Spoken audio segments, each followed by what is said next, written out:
Dünyanın nefis mutfağına hoş geldiniz. Tarifim için 3 su bardağı pirinci kabın içine alıyorum.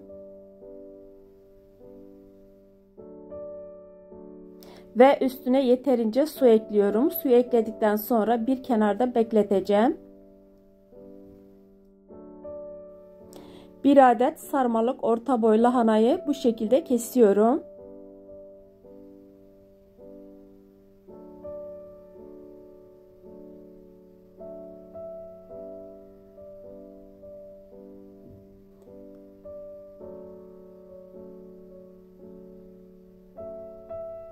Tüm ayrıntılar için videomu sonuna kadar izlemenizi tavsiye ederim.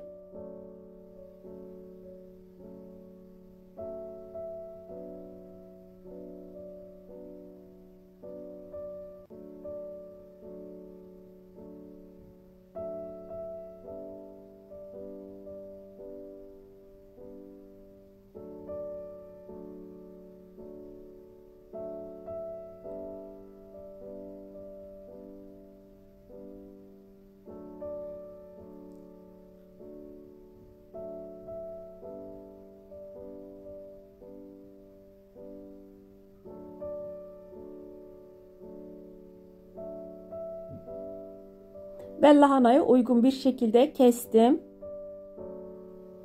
Şöyle daha yakından gösteriyorum.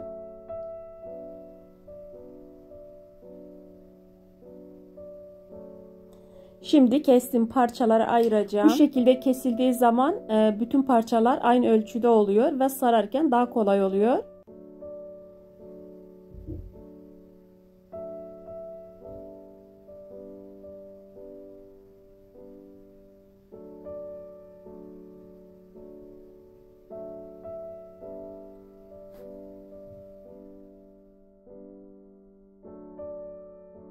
Uygun bir tencereye yeterince su ekledim ve su kaynamaya başladı. Şimdi lahanaları haşlayacağım. Lahanaları çok haşlamıyoruz. Kaynadıktan sonra 2 veya 3 dakika haşlıyoruz.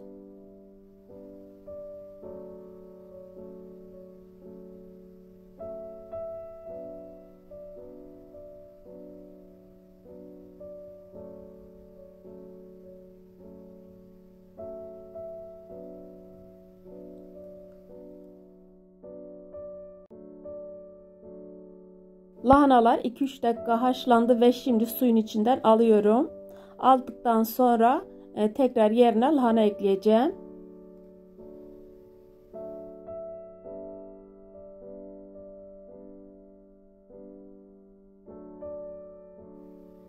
Tavanın içine 3-4 yemek kaşığı kadar sıvı yağ ekliyorum.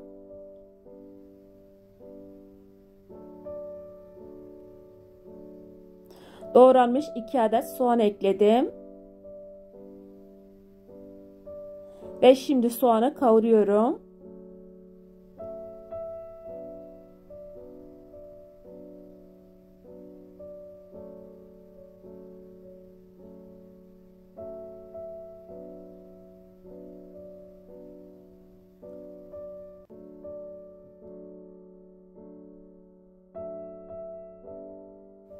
İki yemek kaşığı domates salçası ekliyorum. Karışık da ekleyebilirsiniz. Salçayı da soğanla beraber kavuruyorum.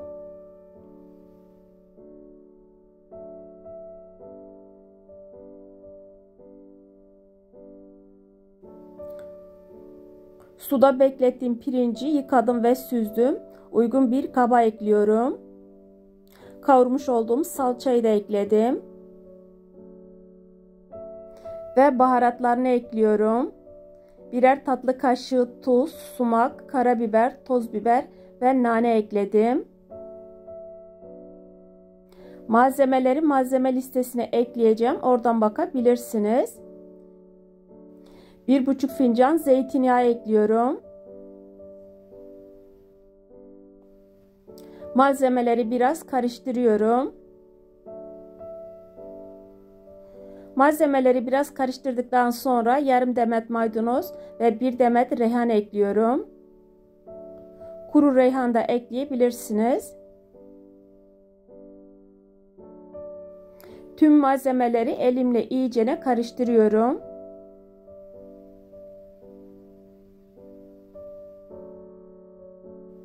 Haşlanmış lahana da süzüldü ve şimdi sarma sarabiliriz artık.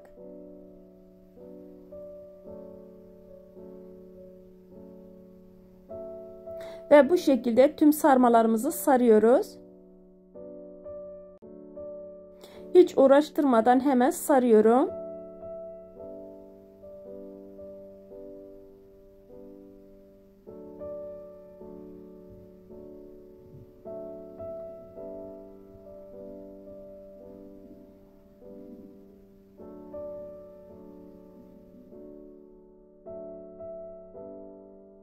Açık olan uçlarından pirinç döker diye endişelenmeyin, çünkü dökülmüyor.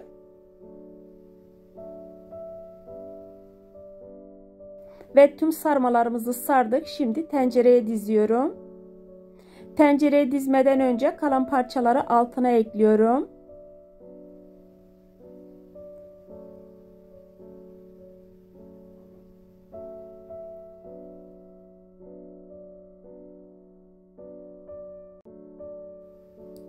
Şimdi tüm sarmaları tencereye bu şekilde ekliyorum.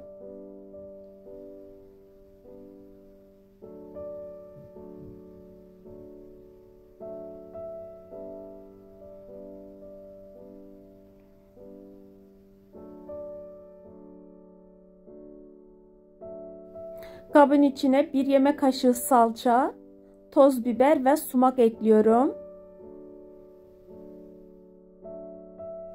3 su bardağı kadar su ekliyorum. Suyu az gelirse tekrar ekleyeceğim ve karıştırıyorum.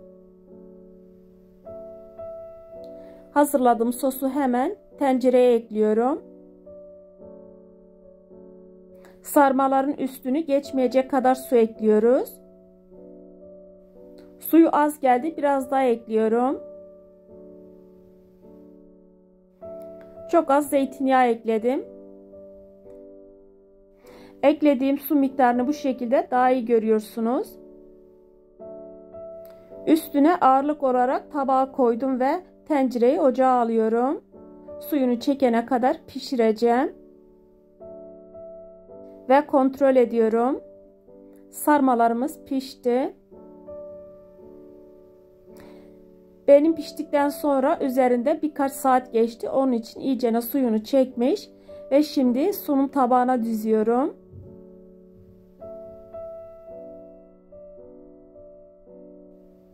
Ve nefis sarmalarımız hazır. Deneyen herkese şimdiden afiyet olsun.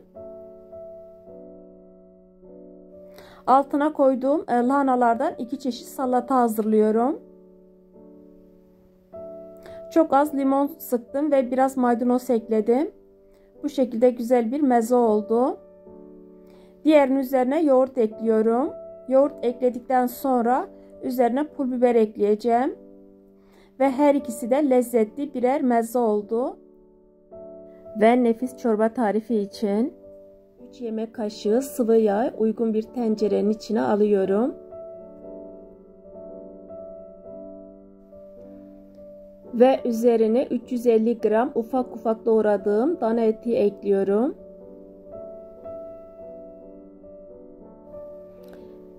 Suyunu salana kadar şöyle yağda biraz çeviriyorum. Önce kendi suyunda pişireceğim eti. Ayrıntıları için videomu sonuna kadar izlemenizi tavsiye ederim.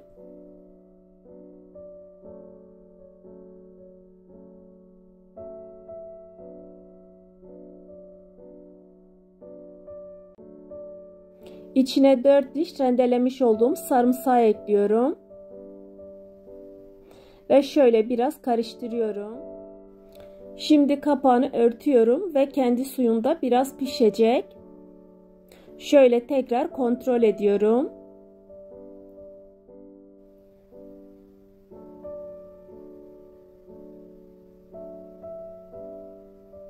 Şimdi içine 6,5 su bardağı kaynatılmış sıcak su ekliyorum. Etin pişme durumuna göre eğer suyu çok azalırsa biraz daha sıcak su ekleyebilirsiniz sonradan. Şimdi kapağını kapattım ve pişmeye bıraktım. Çorbanın terbiyesi için 2 yemek kaşığı un ekledim kabın içine ve 1 adet yumurta ekliyorum. Ve 1 su bardağı yoğurt ekliyorum.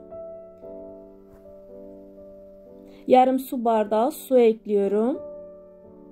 Daha kolay karıştırılsın diye yarım su bardağı su ekledim.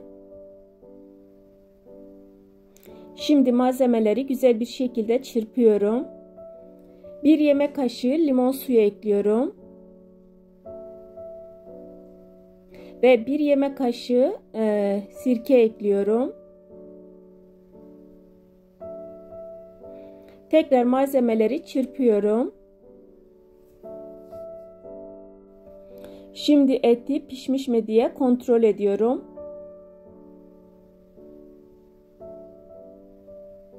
Ve birazdan terbiyesini ekleyeceğim. Önce etin suyundan 3 kepçe suyu alıp yoğurdun içine ekliyorum. Eklerken de karıştırıyorum. Şöyle güzel bir şekilde önce karıştırıyorum. Ve şimdi çorbanın terbiyesini yavaş bir şekilde tencerenin içine ekliyorum. Eklerken hızlı bir şekilde karıştırıyorum. Kaynayana kadar bu şekilde, yani hızlı bir şekilde karıştıracağım. Kesinlikle çorbanın kesilmemesi lazım.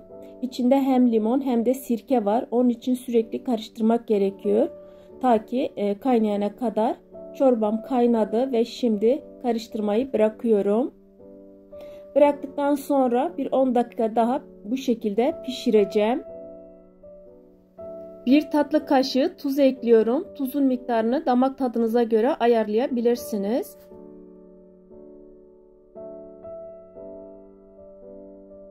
Kapağını örtmeden kaynatacağım. Ondan sonra ocaktan alacağım. Eritmek için 1 yemek kaşığı tereyağını tavanın içine aldım. Tereyağını erittim ve içine 1 tatlı kaşığı toz biber ekledim. Çorbayı da şimdi kaselere alıyorum.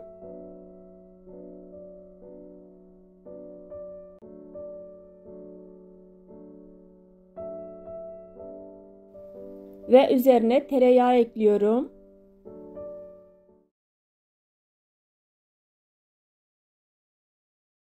Ve tatlı tarifine geçtik. Tatlı tarifi için 1 kilo bal kabağını kullanacağım. Normal bıçakla da doğrayabilirsiniz.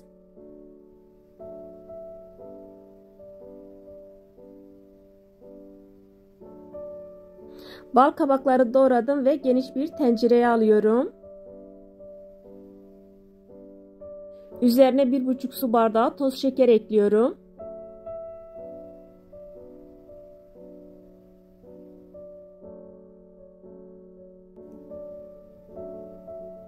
Kapağını kapattım ve bir gece buzdolabında dinlendireceğim.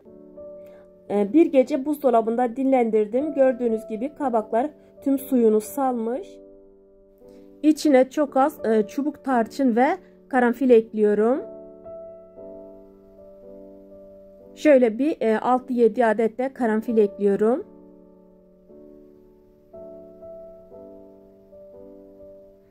Ve şimdi kapağını kapattım. Ocağa alacağım.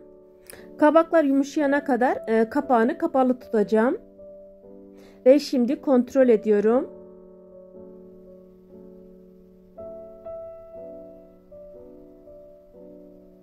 Kabaklar yumuşamış. İçine 2 yemek kaşığı kadar limon suyu ekliyorum.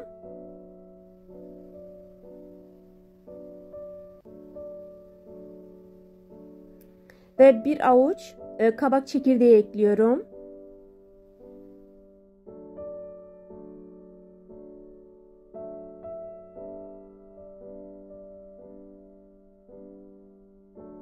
Kapağını kapatmadan şerbetini çekene kadar pişireceğim. Ve şerbetini çekti. Yani tatlımız şu anda hazır. Uygun bir servis tabağına alıyorum. Bugünkü menümüz bu kadar. Herkese hayırlı Ramazanlar ve hayırlı iftarlar diliyorum.